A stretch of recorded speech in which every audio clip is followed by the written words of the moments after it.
Hello students, आज शारीर स्थान अध्याय 1 के भाग 2 यानी कतिधा पुरुषे शारीरम अध्याय के भाग 2 के साथ में मैं डॉक्टर रितु सोनी आपके साथ में पुनः उपस्थित हूँ। तो आइए हम इसका अध्ययन करते हैं। तो पिछले भाग में मैंने अग्निवेश के पुरुष के संबंध में प्रश्नों के संबंध में पूरा लेक्चर लिया था। तो उसमें से प्रथम प्रश्न क्या था? कतिधा पुरुषो धीमन धातु भेदेन विद्यते, तो अर्थात धातु के भेद से पुरुष के कितने प्रकार होते हैं, ये महर्षि आत्रेय से बताने के लिए अग्निवेश ने कहा था। तो आइए हम इस प्रश्न को समझते हैं, अर्थात धातु भेद से पुरुष के कितने प्रकार होते हैं, इस बात को हम यहाँ पर समझेंगे। तो पुरुष क्या होता है? सबसे पहले तो पुरुष किसे कहा गया इस तंत्र में, इसके बारे में चर्चा कर लेते हैं। तो दीर्घन जीविती अध्याय में हमने ये श्लोक याद किया होगा, मोस्ट इम्पॉर्टेंट श्लोक है, सभी को याद करना होता है। तो पिछले साल आपने पढ़ा होगा इसे चरक संहिता के फर्स्ट चैप्टर में। तो सत्व आत्मा शरीरम च त्रयम एतत् त्रिदंडवत् लोकस्तिष्ठति संयोगा तत्र सर्वम प्रतिष्ठितम। सत्व आत्मा शरीर रूपी 3 दंडे हैं जिनके ऊपर ये समस्त लोक स्थित होता है। सत्व, आत्मा और शरीर। अब इसे डंडे ही नहीं समझ लीजिएगा, मतलब इसकी इम्पोर्टेंस बता रहे हैं कि ये 3 आधार स्तंभ है जिसके ऊपर समस्त संसार या समस्त लोक स्थिर होता है। सब जहाँ पर सब कुछ प्रतिष्ठित है, मतलब ये 3 है तो सब कुछ प्रतिष्ठित है, और ये 3 अगर नहीं है तो कुछ है ही नहीं, है ना, इनके अलावा कुछ है ही नहीं। तो इसे क्या कहते हैं? इसी को सत्व आत्मा शरीर जो है, इसका कॉम्बिनेशन जो रहता है, इसी को हम कहते हैं पुमान। पुमान यानी पुरुष। तो त्रिदंडात्मक पुरुष को बताते हुए उन्होंने बताया कि इसी को हम पुमान कहते हैं, इसी को चेतन कहते हैं, चैतन्य भी यही कहलाता है, और चिकित्सा का जो अधिकरण है वह भी यही है। वेदस्यास्य तदर्थम ही, ये जो पूरा आयुर्वेद लिखा गया है वो इसी सत्व आत्मा शरीर रूपी पुरुष तत्व के लिए लिखा गया है। वेदो अयम संप्रकाशित है, यानी ये वेद जो है, आयुर्वेद रूपी वेद, ये इन्हीं तीनों के लिए प्रकाश में आया है। सत्व आत्मा शरीर का संयोग रूप जो पुरुष तत्व है, इसकी चिकित्सा के लिए ही पूरा आयुर्वेद तंत्र की रचना हुई है। तो हमारा जो पुरुष तत्व है वो, मतलब हम किसकी चिकित्सा करते हैं? जो सत्व, आत्मा और शरीर, इन तीनों का संयोग रूप पुरुष है। अब यहाँ पर सत्व के अंतर्गत मन सहित समस्त इंद्रियां आ जाती हैं, या शरीर के अंतर्गत हम इंद्रियों को ले सकते हैं। तो सत्व का अर्थ होता है मन, और शरीर के अंतर्गत ही इंद्रियां भी आ जाती हैं, और आत्मा। इन तीनों के कॉम्बिनेशन को पुरुष तत्व कहते हैं, और पुरुष की हम चिकित्सा करते हैं। अब इस पुरुष के बारे में अग्निवेश पूछ रहे हैं कि जो चिकित्सा का अधिकरण है वो पुरुष धातु भेद से कितने प्रकार का होता है। तो इसका उत्तर दे रहे हैं महर्षि आत्रेय कि ये धातु भेद से ये पुरुष 3 प्रकार का बताया जा रहा है वहाँ पर, मतलब जो डिस्क्रिप्शन दिए हैं वो 3 प्रकार के पुरुषों के बारे में आत्रेय ने फिर आगे बताया उन्हें। एक तो षड धातुक है, दूसरा एक धातुक है, और तीसरा चतुर्विंशति धातुक। षड धातुक मतलब जो 6 धातुओं से मिलकर बना है, या एक धातुआत्मक है, या फिर 24 धातुओं से, 24 तत्वों से मिलकर बना है। धातु शब्द किस अर्थ में है? धारण, है ना, धारण अर्थ में भी धातु शब्द का उपयोग किया जाता है। धारण यानी जैसे मूत्र, पुरीत, उरी, श्वात आदि दोष जो हैं वो शरीर का धारण करके रखते हैं। पोषण के रूप में हम रसादी धातुओं से मतलब ले सकते हैं। और अगर हम पुरुष तत्व में यहाँ पर जो धातु के भेद से पुरुष के भेद कर रहे हैं, तो वहाँ पर उपादान हेतु यानी आरंभक, यानी इस पुरुष के उपादान के तत्व कौन कौन से हैं, मतलब किन तत्वों से ये बना हुआ है, मतलब उत्पत्ति के रूप में इसकी उत्पत्ति किन तत्वों से हुई है, और उत्पत्ति से ही इसके कौन से घटक हैं, इसके बारे में वो प्रश्न कर रहे हैं। तो वो धातुएं यानी उपादान हेतु आरंभक धातुएं जो इसकी हैं उसके बारे में वो चर्चा कर रहे हैं अग्निवेश। तो सबसे पहला षड धातुआत्मक पुरुष या षड धातुक पुरुष, तो उसका श्लोक है, इसे याद कर लीजिएगा, बहुत इंपॉर्टेंट है। खाद्यश चेतना षष्ठा धातुः पुरुष स्मृतः। खाद्यश चेतना षष्ठा यानी षष्ठा धातु से अर्थ निकाला जाता है कि खाद्य यानी 5 महाभूत और चेतना जो छठी धातु है, इस तरह से 6 धातुओं का संयोग जो है वो पुरुष कहलाता है। तो खाद्य से ख आदि यानी आकाश, आकाश आदि, जहाँ आकाश प्रारंभ में हो तो आकाश, वायु, अग्नि, जल और पृथ्वी महाभूत, और षष्ठी यानी 6वीं चेतना धातु का जो संयोग है वो पुरुष षड धातुआत्मक कहलाता है। दूसरा क्या है, एक धातुक पुरुष के बारे में बताया है। तो वो कहते हैं कि कुछ एकह यानी कुछ जो विद्वान हैं वो चेतना धातु को भी पुरुष संज्ञा कहते हैं, यानी पुरुष की संज्ञा चेतना धातु को भी दी जाती है, यानी शुद्ध चैतन्य स्वरूप, प्योर एनर्जी के फॉर्म में। तो उसे भी कुछ जो लोग हैं, कुछ विद्वान हैं, वो एक धातु पुरुष की संज्ञा देते हैं। चेतना धातुर अप्येक स्मृतः पुरुष संज्ञक। चेतना धातु को भी कुछ विद्वानों ने पुरुष संज्ञक माना है, पुरुष की संज्ञा दी है। तो ये चेतना कौन सी है? तो ये चेतना है सर्व चैतन्य का हेतु जो है, मतलब जितने भी प्राणी हैं उनमें चेतना किसके कारण आती है? इसी चैतन्य पुरुष के कारण आती है।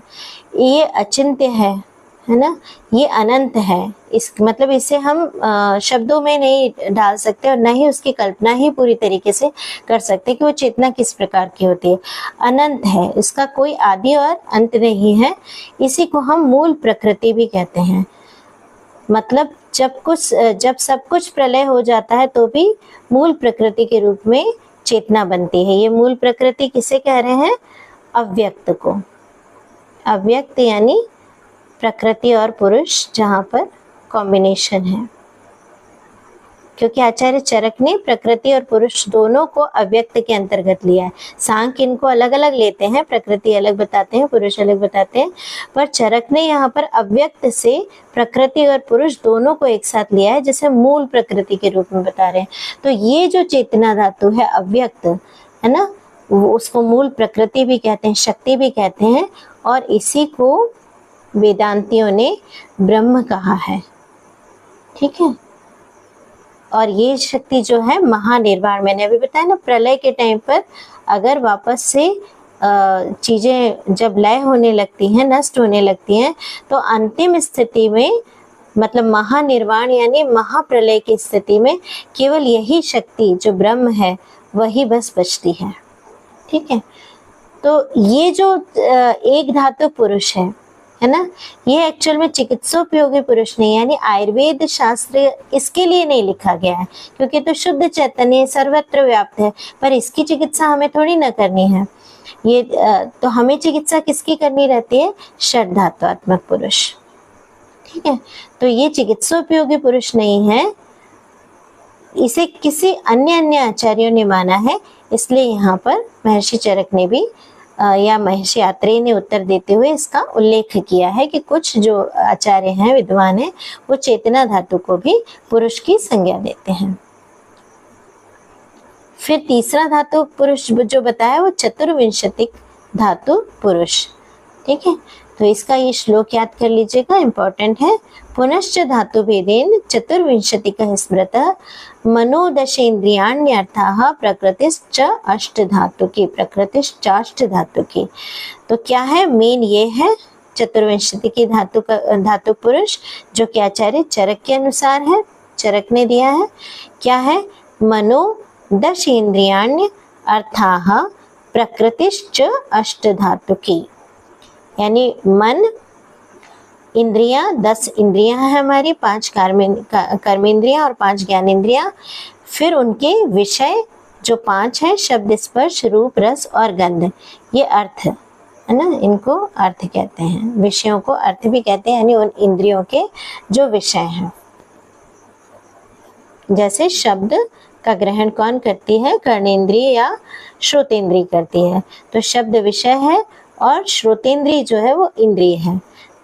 तो 24 तत्वात्मक जो धात्वात्मक पुरुष जो है उसमें पहला है मन, 10 इंद्रियां और अर्थ यानी उनके 5 इंद्रियों के अर्थ, शब्द स्पर्श रूप रस और गंध, और अष्ट धातु की प्रकृति।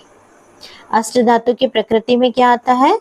अव्यक्त, हाँ मैंने बताया था प्रकृति और पुरुष दोनों को चरक अव्यक्त के अंतर्गत रखते हैं, तो अव्यक्त को ही पुरुष कहा जाता है। तो अव्यक्त महान यानी महत तत्व जिसे बुद्धि भी कहा जाता है, अहंकार और पंच तन्मात्राएं, ये मिला के बनाती हैं अष्ट धातु की प्रकृति। अब देखिए यहाँ पर आप कंफ्यूज मत होइएगा, यहाँ ये पंच तन्मात्राएं हैं। तन्मात्रा का अर्थ क्या होता है? सूक्ष्म, बहुत ही सूक्ष्म परमाणु स्वरूप जो मात्रा है, किसकी? पंच महाभूत की। जो महाभूत हैं तो जब वो परमाणु रूप में होते हैं, इतने सूक्ष्म कि सबसे ज्यादा सूक्ष्म जिससे और अविभाज्य रहते हैं जो, तो उसे हम बोलते हैं तन्मात्रा। तो ये पंच तन्मात्रा है। शब्द तन्मात्रा आकाश की, मैं यहाँ लिखती हूँ, शब्द स्पर्श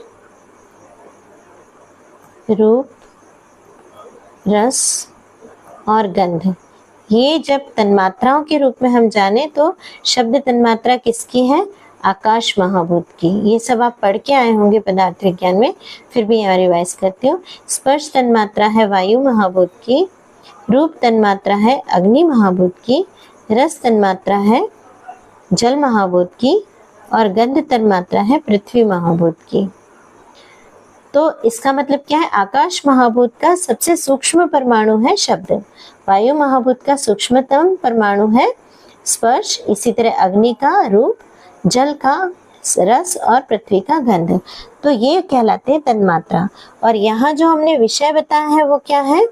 शब्द स्पर्श रूप रस गंध इंद्रियों के विषय हैं, ठीक है, ये विषय स्वरूप है।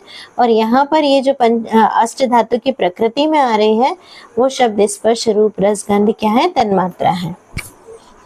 इसे कंपैरेटिवली मैं समझा भी देती हूँ कि अब ये जो चरक ने 24 तत्व बताए हैं, यहाँ 24 हो गए ना, 8 ये, 5 ये, 13 और 10 23 और मन 1 24। तो ये 24 तत्व चरक ने बताए हैं। मनो दशेन्द्रियाणि अर्थाः प्रकृतिश्च अष्ट धातु के। अब सांख्य ने जो बताए हैं उनसे इनका कैसे आप तुलना करते हैं? तो सांख्य ने तो 25 तत्व बताए हैं।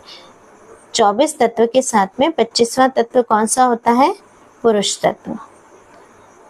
तो क्यों इन्होंने पुरुष तत्व अलग से बताया? क्योंकि ये जो 24 तत्व बताते हैं उसमें प्रकृति से स्टार्ट करते हैं। तो अष्ट प्रकृति में क्या आते हैं? प्रकृति, महान, अहंकार और फिर उसके आगे पंच तन्मात्राएं। तो ये हो जाते हैं क्या? अष्ट धात्वात्मक प्रकृति, अष्ट धातु की प्रकृति। और फिर उन्होंने जब आगे 11 इंद्रियां और पंच महाभूत और बताए तो ये 16 विकार हो जाते हैं। उसके बाद फिर एक पुरुष तत्व और बताया है जिसकी उपस्थिति में प्रकृति से आगे सृष्टि होती है। तो इसलिए 25वां तत्व इनका कौन सा है? पुरुष तत्व है। 25वां तत्व पुरुष तत्व है। तो आइए यहाँ पर मैं फिर चार्ट के रूप में दिखाती हूँ। ये सांख्य का है। सांख्य ने क्या बताई है? मूल प्रकृति जो कि विकृति नहीं है, तो इसको अविकृति भी कहते हैं।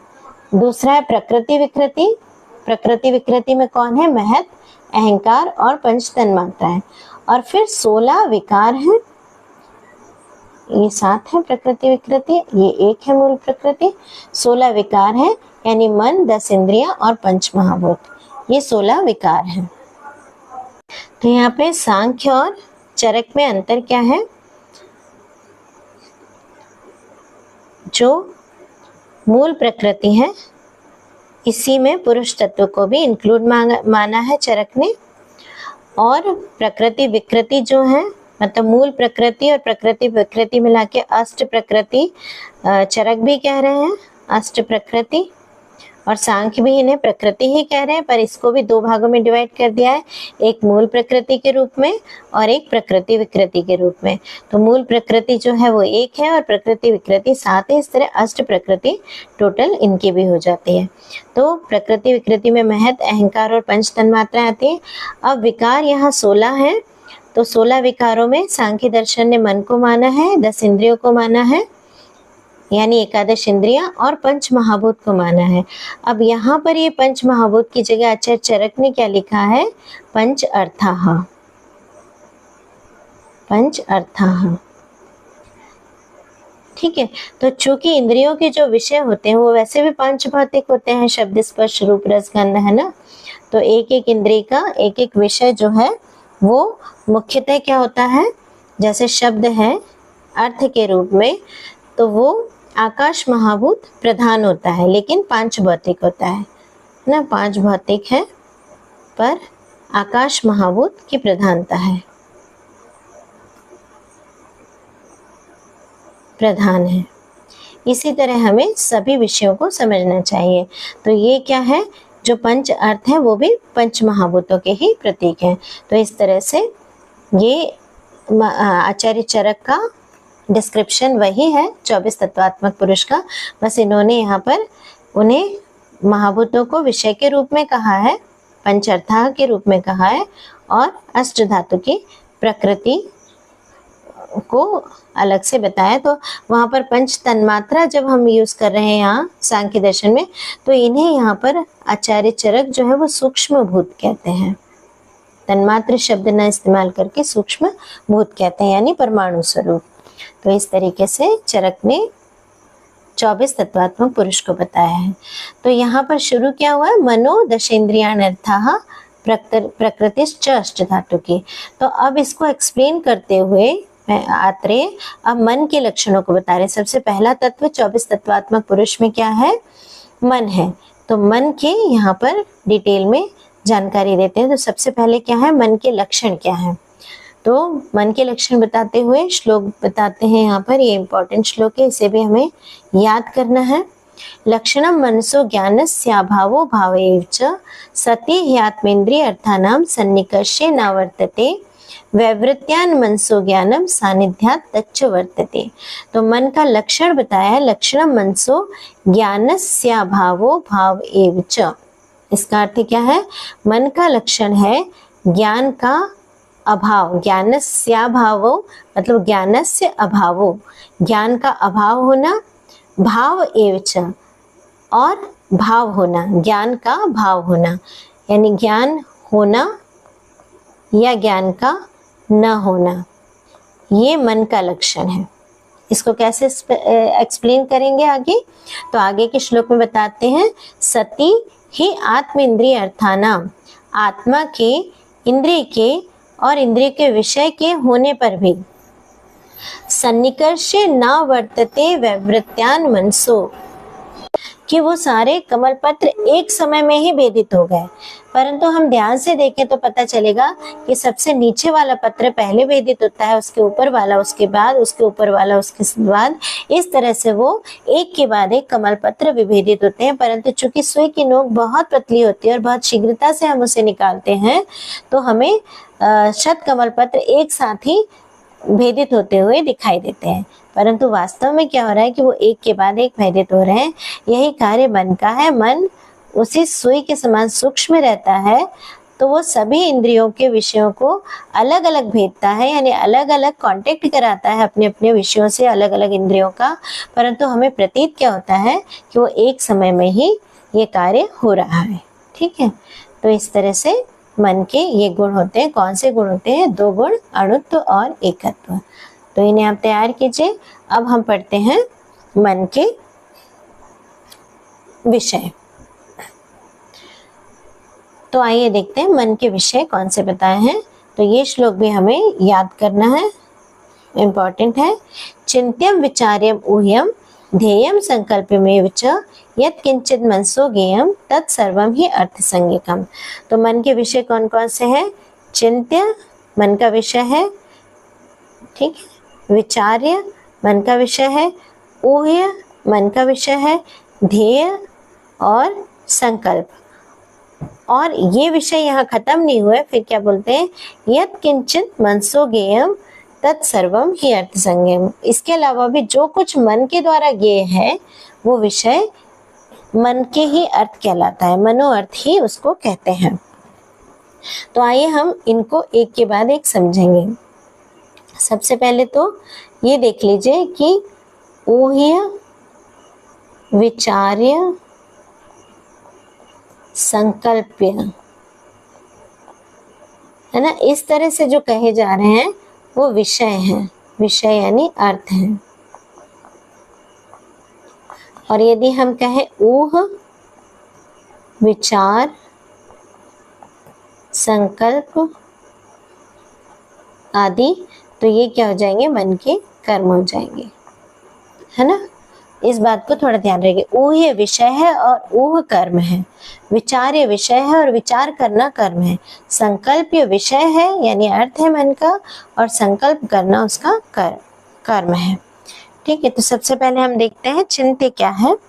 तो यहाँ मैं गंगाधर राय और चक्रपाणी दोनों के श्लोक लेकर आई हूँ। एक्चुअली इन विषयों में बड़ा कंफ्यूजन होता है कि क्या है, चिंत्य किसे कहते हैं, विचार्य किसे कहते हैं, तो मैं श्लोक से ही इनको समझा देती हूँ। आचार्य गंगाधर राय ने बताया कि मैंने नाम लिख रखे हैं, तो आप उनको अपने से ही देख लेना, मैं सिर्फ अर्थ समझाती हूँ। चिंत्या यच ज्ञायते तच्चिंत्यम, चिंतन के द्वारा जो भी हम जानते हैं या ज्ञात करते हैं वह सब चिंत्य विषय कहलाता है। अब इसको और अच्छा एक्सप्लेन करते हुए चक्रपाणी ने क्लियर किया है कि चिंत्यम का मतलब क्या है, कर्तव्यतया अकर्तव्यता यन मनसा चिंत्यते, यानी मन के द्वारा ये कर्तव्य है या ये अकर्तव्य, यानी कर्तव्य करने योग्य है और ये न करने योग्य है, न करने योग्य, ये जो हम मन से चिंतन करते हैं उसे ही हम क्या कहते हैं, चिंत्य विषय कहते हैं, है ना। जिन विषयों का हम कर्तव्यता अकर्तव्यता यानी ये करने योग्य है कि नहीं, इस तरह से हम जो चिंतन करते हैं जिन विषयों का, वो विषय क्या कहलाते हैं, चिंत्य कहलाते हैं। विचार्य का मतलब है विचार्य, विचारेण विविध तर्केन, विचार्य का अर्थ है विचारेण, विचारेण को और क्लियर करके कहते हैं कि विविध तर्केन, विविध प्रकार के तर्क देते हुए जो हम ज्ञात करते हैं ऐसे विषय विचार्य कहलाते हैं। इनको वितर्क भी शब्द दिया है आचार्य गंगाधर ने, वितर्कयम यानी विविध तर्केन, बहुत प्रकार के तर्कों द्वारा जो ज्ञात विषय है उसे हम वितर्क कहते हैं। इसको और अच्छा एक्सप्लेन करके बताते हैं।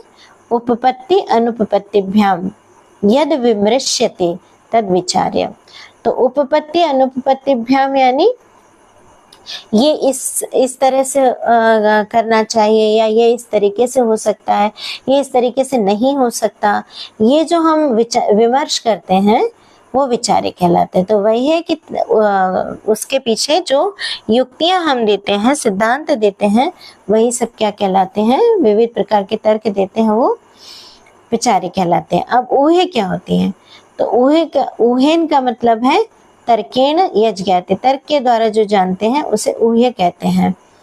यहाँ वितर्क था, यहाँ पर तर्क है, ठीक है। तो यहाँ पर कोई विशिष्ट विविध प्रकार के तर्क नहीं दिए जाते, सिर्फ तर्क के द्वारा जो ज्ञात करते हैं उसे तर्क्य कहते हैं। इसे और अच्छा क्लियर कर रहे हैं चक्रपाणी। तो इसमें देखिए आपको क्लियर समझ में आएगा कि यत ऊह्यश्च यत संभावना, जो भी संभावना व्यक्त की जाती है उसे हम ऊह्य कहते हैं। जैसे एवं एतत् भवति, ये इस प्रकार से होता है, या ये इससे उत्पन्न होता है, या इससे होता है, ऐसा हम संभावनाएं जो देते हैं वो सब क्या कहलाती है, ऊह्य कहलाती है। अब ध्येय क्या है, तो ध्येय में आचार्य गंगाधर ने बहुत अच्छी तरीके से डेफिनेशन समझाई है। ध्येयम अर्थेभ्यो बहिरिंद्रियाणि निवर्त्य मनसो यत् चिंत्यति तद ध्येयम, मतलब ध्येय क्या है, अर्थेभ्यो, अर्थों से, बहे यानी बाहरी अर्थों से, बाहरी विषय यानी जो भी हमें अपने शरीर के बाहर दिखाई दे रहा है, संसार में दिखाई दे रहा है या संसार में सुनाई दे रहा है, ऐसे समस्त विषय जो है बाहर के हैं। तो बाहरी विषयों से इंद्रियों को निवृत्ति करके, यानी इंद्रियों को इनसे दूर कर लेना, ये क्या सब प्रक्रिया काय में होती है? योग के समय होती है, ध्यान के समय होती है। तो बाहरी विषयों से इंद्रियों को दूर करके करने के बाद मन जो चिंतन करता है ना, तो उस चीज को हम कहते हैं ध्येय। ये ध्यान का विषय है। ध्यान करते वक्त क्या करते हैं? शांति से बैठते हैं, आंखें आदि बंद कर लेते हैं, बाहरी सब विषयों से इंद्रियों को पृथक कर लेते हैं। उसके बाद मन जिस प्रकार का चिंतन करता है, फिर इसको एक्सप्लेन करते हुए यहाँ बताते हैं किस प्रकार का चिंतन। तो चिंतयन्तु सेन्द्रियेण मनसा, यानी इंद्रियों सहित जो मन के द्वारा चिंतन किया जाता है। यानी आप किसी एक विषय पर धारणा या ध्यान करते हो, जैसे आप मान लीजिए किसी ईश्वर की मूर्ति पर, ईश्वर के किसी रूप पर आप अपना ध्यान इंद्रियों को मतलब इंद्रियों के साथ ही कहना चाहिए। कैसे कि आप एक एक चीज उनके देख रहे हो कि उनका मुकुट ऐसा है, उनका स्वरूप ऐसा है, चक्र गदा आदि धारण किए हुए हैं। इस तरह से जो आप आंखों को बंद करने के बाद धारणा बना रहे हो, तो उसी सबको हम क्या कहते हैं? ध्येय कहते हैं। इसमें आप इंद्रियों का उपयोग कर रहे हैं, क्योंकि आप मन को मतलब इंद्रियों को बंद करके भी इंद्रियों के माध्यम से अंदरूनी रूप से उसको देख रहे हो। तो चिंतयन्तु सेन्द्रियेण मनसा, स इंद्रिय यानी इंद्रियों के सहित ही जो मन के द्वारा चिंतन किया जाता है, उसे हम ध्येय कहते हैं। अब चक्रपाणी ने इसे सिंपली कर दिया कि ध्येय जो है वो भावना ज्ञान विषय, भावना का ज्ञान विषय है। यानी हम भावना करते हैं, जैसे आप मेडिटेशन में कभी कभी करते हो ना कि हम मछली के स्वरूप में हैं, समंदर के अंदर गोता लगा रहे हैं, बहुत बड़ा आकाश है, या हम पक्षी के रूप में विचरण कर रहे हैं, ये सब हम भावना कर रहे हैं। तो ध्येय उसी प्रकार भावना का ज्ञान विषय है, इससे हम मेडिटेशन आदि में उतरते हैं, तो उसे हम ध्येय कहते हैं। फिर संकल्प क्या है? संकल्प्यम मनोयत सम्यक कल्पयति, मन जो जिस विषय की सम्यक प्रकार से कल्पना करता है विचार के द्वारा, उसे हम संकल्प करते हैं। इसे और अच्छे से एक्सप्लेन करके कहते हैं चक्रपाणी कि संकल्प्यम गुणवत्या दोषवत्या व अवधारण विषयम, यानी जब किसी विषय की हम गुणवत्या और दोषवत्या की ये विषय जो है हमारे सामने वो गुणवान है या उसमें दोष है, क्या क्या गुण है या क्या क्या दोष है, इस प्रकार से जब हम कल्पना करते हैं मन के द्वारा, तो ऐसे विषय जो क्या कहलाते हैं? गुणवत या दोषवत, उसको कल्पित करना संकल्प कहलाता है।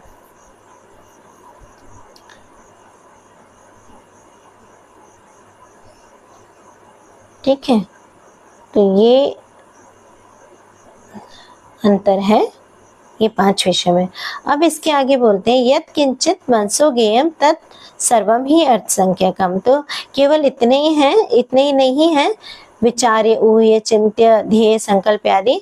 यत् किंचित मनसो ज्ञेयम, इसके अलावा भी जो कुछ भी मन के द्वारा ज्ञात किया जाता है वो सब उसके विषय ही कहलाते हैं। इसको एक्सप्लेन करते कहते हैं यत् किंचित इंद्रिय निरपेक्षम। अब यहाँ पे क्या है?